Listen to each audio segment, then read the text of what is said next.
The images from the Saturna crash scene are particularly unsettling for people who use a seaplane on a regular basis. The fact is, seaplanes are the primary form of transportation for much of the West Coast.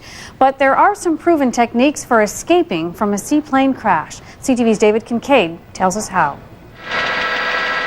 It will be months before the Transportation Safety Board will be able to say what caused Sunday's fatal seaplane crash.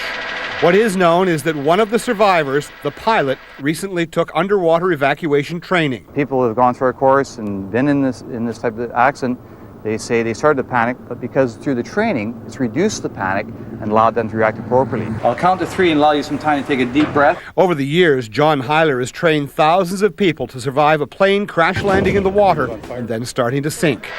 Because in an accident like this, drowning is the most common cause of death. People typically struggle to get out of the aircraft and are unable to and drown.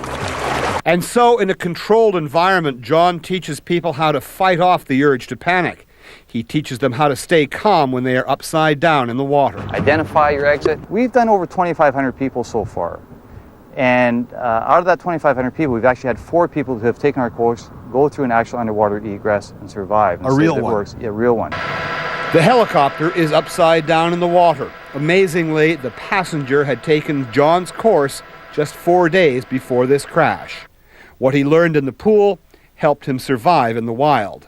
People who spend a lot of time in small aircraft make up the majority of John's clientele, but he also has advice for people who only travel by float plane occasionally. One of the things I always like to tell people is the first thing they should do when they get into an aircraft is figure out how they're going to get out. Sooner or later, they're going to have to get out. They may have to get out under very demanding conditions. Upside down, underwater, in pitch blackness. The ability to do so could be the difference between life and death. David Kincaid, CTV News, Vancouver.